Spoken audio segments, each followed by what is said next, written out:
পূর্ব ত্রিপুরা লোকসভা আসনে নির্বাচনের ভোটদান পর্বের আর কয়েক ঘন্টা বাকি। এর আগে সরব প্রচারের শেষ লগ্নে আশারামবাড়ি বিধানসভা কেন্দ্রের তিপ্রামথা আইপিএফটি এবং বিজেপি দলের প্রার্থী কৃতিদেবী দেববর্মনের সমর্থনে রামমানিক সর্দার পাড়া উচ্চ বিদ্যালয় মাঠে এক জনসভায় যোগ দিন রাজ্যের মুখ্যমন্ত্রী প্রফেসর ডক্টর মানিক সাহা। এদিন প্রার্থী নিজে তার ছেলেকে নিয়ে জনসভাস্থলে উপস্থিত হন। এদিন এছাড়া উপস্থিত ছিলেন মন্ত্রী অনিমেষ দেববর্মা, এমডিসি অনন্ত দেববর্মা, রামনগর বিধানসভা কেন্দ্রে বিজেপি প্রার্থী দীপক মজুমদার, বিজেপি খোয়াই জেলার সাধারণ সম্পাদক সমীর কুমার দাস, টিআইডিসি চেয়ারম্যান নবাদল বণিক সহ অন্যান্যরা। বক্তব্য রাখতে গিয়ে মুখ্যমন্ত্রী বলেন, মোদিজির হাতকে শক্তিশালী করতে গুরুত্বপূর্ণ নির্বাচনে প্রত্যেকটি ভোট পদ্মফুল চিহ্নে দিতে হবে। দেশ যদি শক্তিশালী হয় তাহলে রাজ্যের বিভিন্ন নির্বাচনী এলাকাও শক্তিশালী হবে।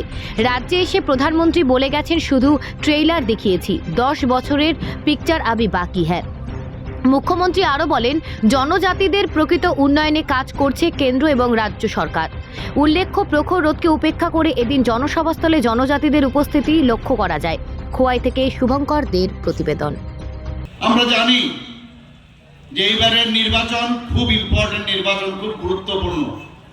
মোদিজির হাত আমাদের শক্তিশালী করতে হবে, কারণ দেশ যদি শক্তিশালী হয় তবেই কিন্তু আমাদের যে রাজ্য এবং আমাদের বিধানসভা, আমাদের যে বিভিন্ন যে নির্বাচনী এলাকা, সেগুলো তবেই শক্তিশালী হবে। কিছুদিন আগে আমাদের যশস্বী প্রধানমন্ত্রী নরেন্দ্র মোদীজি এখানে বিবেকানন্দ ময়দানে এসেছিলেন। উনি কি বলেছেন? উনি বলেছেন যে আমি 10 বছরে আমার এই प्रधानमंत्रित्व राजत्व আমি যা কাজ করেছি সেটা শুধু ट्रेलर आप लोग देख रहे हो, पिक्चर तो अभी बाकी है। आप सब जानते हैं कि 26 तारीख में आपका वोट हमारे लिए बहुत इम्पोर्टेंट है